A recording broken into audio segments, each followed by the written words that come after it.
So hey welcome to this another सवाल Sunday, जहाँ पे आपके सवालों के जवाब देती हूँ जो आप कमेंट सेक्शन में पूरे हफ्ते भर पूछते हो। एंड आई थिंक बहुत सारे स्टूडेंट्स इस एपिसोड का वेट भी कर रहे होते हैं बिकॉज आई थिंक हम जो वीडियोस डेली बेसिस पे बना रहे होते हैं वो काफ़ी जेनरिक वीडियोस होती हैं about colleges, but profile wise काफ़ी कंसर्न्स होते हैं, तो उन्हीं कंसर्न्स के जवाब मिलने वाले हैं इस एपिसोड में। So let's get started.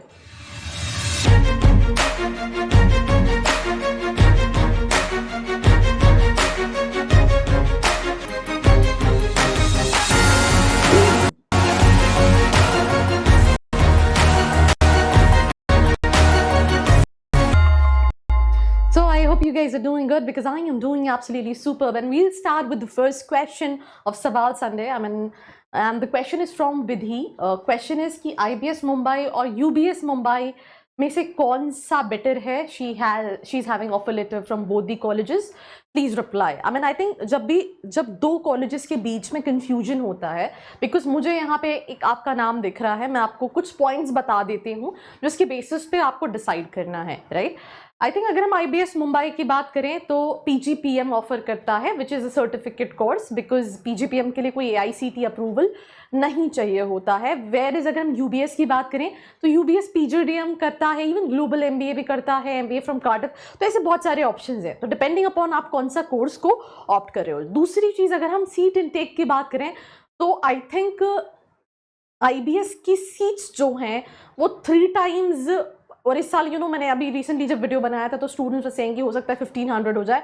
3 times 4 times seats हैं कंपैरेटिवली टू UBS। तो अगर आप एक एवरेज स्टूडेंट हो या फिर अगर आप थोड़ा तो कंपटीशन यहाँ पे थोड़ा सा ज़्यादा रहेगा। कंपनीज आती हैं, पर सिंपल सी चीज़ है, जो कॉलेजेस जिनके पैकेजेस ज़्यादा होते हैं वहाँ पे 6 लाख की कंपनीज भी हैं, 4 लाख की भी हैं, और वहाँ कंपनीज जो हैं वो तो कंपटीशन है, आपको खुद परफॉर्म करना है। विद लेसर इनटेक कॉलेज वहाँ पे थोड़े से ये हो जाता है कि आपके पास मल्टीपल कंपनीज में बैठने की अपॉर्चुनिटी हो जाती है। तो आई थिंक ये 2-3 पॉइंट्स हैं। कॉलेज लाइफ IBS एक बिल्डिंग में है, राइट, पर सिटी में है। अगेन UBS जो है कैंपस लाइफ काफ़ी अच्छी है, though it's in outskirts because I have been to the campus. तो आपको जो एक लाइफ चाहिए होती है when it comes to the extra curricular, when it comes to the आप जो अपने कॉलेज के स्टूडेंट्स के साथ रह रहे होते हो, नेटवर्किंग का जो ऑप्शन होता है वो थोड़े से रेसिडेंशियल कैंपसेस में ज़्यादा मिलता है। तो आई थिंक ये 2-3 पैरामीटर्स है, बट अगर आप मुझसे बोलोगे इन शॉर्ट करने का तो मेरे हिसाब से इस साल 2023 के हिसाब से UBS थोड़ा सा ज़्यादा बेटर रहेगा, including all the parameters to consider to rest. I think आपका डिसीजन है, आपको क्या करना है। You should have that gut feeling कि यार यहाँ जाना चाहिए। अगर आपका वैसा गट फीलिंग कह रहे हैं तो उस हिसाब से you can move it forward. Moving to the second question which is from Sanjay, right. SIBM Hyderabad कैसा है? आप कंसिडर कर सकते हैं SIBM हैदराबाद को। I think I have already made a video, right. पर अगेन यहाँ पे क्वेश्चन यही है कि अगर आपके पास बहुत ज़्यादा और ऑप्शंस नहीं हैं और आप ड्रॉप नहीं लेना चाहते हैं तो उस केस में आप देख सकते हैं। एंड अगर आपका ये है कि प्रोफाइल अच्छी है और भी अच्छे ऑप्शंस हैं, तो वहाँ पे आपको देखने की ज़रूरत है कि उन ऑप्शंस में से इस ऑप्शन को जो है वो कैसा आप रखोगे, क्योंकि मेरे हिसाब से आई थिंक माइट बी 8-9 के आसपास, if I am not wrong, जो एवरेज पैकेज है, तो उसके हिसाब से आप देख सकते हैं। Moving to the third question which is from Hira Bhai Jadhav. Question है that my daughter has been allotted IBS Mumbai after interview. After seeing your videos my personal survey about this college is going for this college, I going to for this college. I don't get it. I think आपकी बेटी को कहीं ना कहीं IBS Mumbai से call आया है। आपको कुछ पैरामीटर्स पर डिसाइड करना है। आपकी बेटी क्या एक एवरेज स्टूडेंट है, अबव एवरेज स्टूडेंट है, इनटेक है, राइट।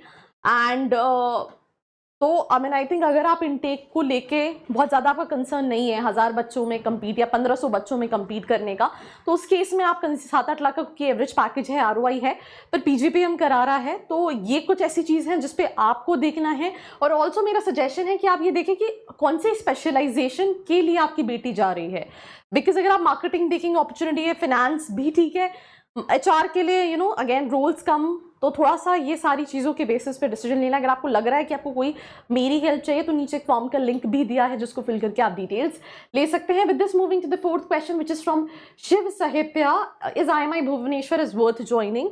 आई थिंक मैंने इस साल IMI भुवनेश्वर पे अभी तक वीडियो नहीं बनाया है, तो मैंने 2022-23 के स्टूडेंट्स से इंटरेक्ट नहीं किया है, I think I be making a video, but जितना मुझे इन जनरल लगता है कि आई मीन 2-10-11 तो एवरेज पैकेज नहीं है, फ्लक्चुएशन है, क्योंकि मैंने IMI कोलकाता भी बनाया था तो वो भी 10-10.5 लाख क्लेम कर रहे थे, बट एवरेज 7-8 लाख का था।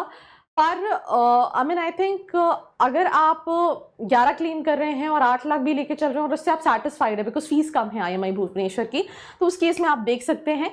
And rest I would again suggest to reach out to students on LinkedIn and then get a clear decision. Moving to the next question, which is from Sandy, right? Graphic era Dehradun. I don't think so. I think you should look for other colleges. But this, moving to the next question, which is Dark Vision. How is Doon Business School Dehradun worth joining for finance, right? अगर मैंने I think Doon पे भी video बनाया है and MBA भी कराता है, PGDM कराता है, तो फीस स्ट्रक्चर के हिसाब से अगर आप देखोगे तो एवरेज पैकेज जो है वो ठीक है, ठीक है। एंड कॉलेज लाइफ की बात करोगे तो मैंने जितने भी स्टूडेंट्स से पूछा है उनका कहना है देहरादून जैसी जगह में कॉलेज है, आप कॉलेज लाइफ क्या एक्सपेक्ट कर रहे हो, तो मेरे हिसाब से आप चाहो तो आप देख सकते हो। निमावत अंजनी का क्वेश्चन है MBA और MHA कौन सा अच्छा है? अनडाउटेडली MBA ज़्यादा बेटर ऑप्शन है इन बोथ दी केसेस। नयन का क्वेश्चन है MBA के लिए भी इंटरव्यू देना पड़ता है क्या? यस, MBA के लिए भी इंटरव्यू देना पड़ता है। अगर कोई कॉलेज अच्छा है तो they evaluate student based on interview, it's not direct admission कि आपने फॉर्म फिल कर दिया, सब फीस सबमिट कर दी और आपको एडमिशन मिल गया। एंड आई थिंक इसके साथ साथ एक और क्वेश्चन है, काफी डिटेल्ड क्वेश्चन है, विच is from Ashish Gupta, who has scored 97 percentile in CAT this year but did not get the Blackie call. I mean, I think Bangalore, Lucknow, Calcutta, you know, all these Indore, Kozhikode, Ahmedabad, ये सारे colleges से call नहीं आया है। He's planning to give GMAT exam, but I don't know about the opening and closing dates of GMAT for foreign universities. His profile is 79, 81, 68 to give me GMAT score with this. Is it fruitful to give GMAT with this score? I mean, I think, you know, Ashish, I am like little confused that you're planning for abroad education, you're planning for colleges in India, right? क्योंकि आपने यहाँ mention किया कि about the opening and closing dates for GMAT foreign universities, right? तो usually होता क्या है कि ये डिपेंड करता है आप UK प्लान कर रहे हो या US प्लान कर रहे हो या फिर कौन सी कंट्री प्लान कर रहे हो। अब उसमें भी यू नो एक स्टूडेंट को आइडिया हो जाता है कि लेट्स से मैं 600 से 650 या जो भी स्कोर आप GMAT में एक्सपेक्ट करने वाले हो उसके हिसाब से आपको कुछ यूनिवर्सिटीज़ को शॉर्टलिस्ट करना पड़ेगा, बिकॉज यहाँ पे हर यूनिवर्सिटी की डेडलाइन अलग होती है। बट इन जनरल अगर हम बात करें तो आप UK में कुछ फॉल इनटेक होता है, US में कुछ फॉल इनटेक होता है और उसी पॉइंट ऑफ टाइम पे कहीं ना कहीं एप्लीकेशंस जो हैं वो ओपन होती हैं। पर अगर आप इंडिया के लिए देख रहे हो तो GMAT का window throughout the year open रहता है, आपको अप्लाई करना है, you have to select a date and give it to it. पर अगर आप अब्रॉड में यूनिवर्सिटीज़ के लिए अप्लाई करना चाह रहे हो, स्पेशली बिकॉज आपका CAT का भी बहुत ज़्यादा है, तो मुझे लगता है आप GMAT के थ्रू भी टॉप यूनिवर्सिटीज़ यू नो जो इंडिया की टॉप 10 सॉरी वर्ल्ड की टॉप 10 टॉप 20 यूनिवर्सिटीज़ है उनमें जाना चाह रहे हो तो उनके लिए यू नो आप अगेन US है तो उनका क्या इनटेक है उसके हिसाब से अगर आप एक दो यूनिवर्सिटी की भी एडमिशन क्राइटेरिया को चेक कर लोगे तो आपको काफ़ी क्लियर आइडिया मिल जाएगा that when you need to apply. And अगर आपको लग रहा है कि आपको उसको और डिटेल में जानना है तो नीचे जो लिंक है उसको फिल करके भी आप डिटेल्स ले सकते हैं। So that was my answer to Ashish Gupta. And moving to the next question which is from Sovik Chaudhary.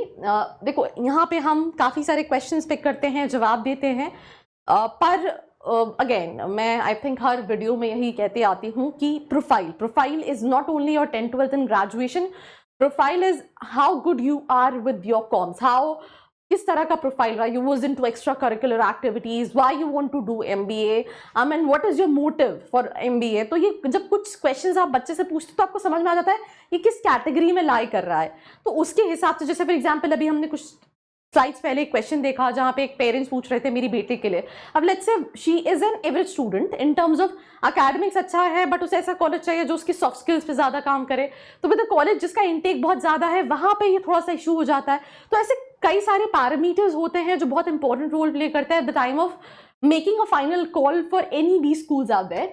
And I think mister Chowdhury के सवाल का है government job opportunity after MBA, and I think बहुत सारी जॉब्स निकलती हैं और जॉब्स में ऐसा स्पेसिफाई नहीं रहता है कि MBA के बाद ही सिर्फ MBA वाले ही अप्लाई कर सकते हैं, बिकॉज यूजुअली क्या होता है कि जो भी ओपनिंग्स होती हैं वहाँ पे एलिजिबिलिटी में लिखा रहता है अंडर ग्रेड्स MBA सारे कैंडिडेट्स अप्लाई कर सकते हैं. सो आप जो भी गवर्नमेंट वैकेंसीज निकलती हैं, क्योंकि MBA ज़्यादातर बच्चा गवर्नमेंट जॉब में जाने के लिए नहीं करता, प्राइवेट एंड कॉर्पोरेट के अंदर अपॉर्चुनिटी के लिए करता है. तो अगर आप किसी भी जॉब प्रोफाइल, किसी भी गवर्नमेंट जॉब प्रोफाइल की बात करें तो वहाँ पे आई थिंक इन जनरल निकलती हैं, तो वहाँ पे MBA के बेसिस पे भी आप अप्लाई कर सकते हैं. And I think that's all about this episode. Do not forget to like, share and subscribe. I hope you like this video. For more such videos, keep watching our channel. And do not forget to like, share and subscribe.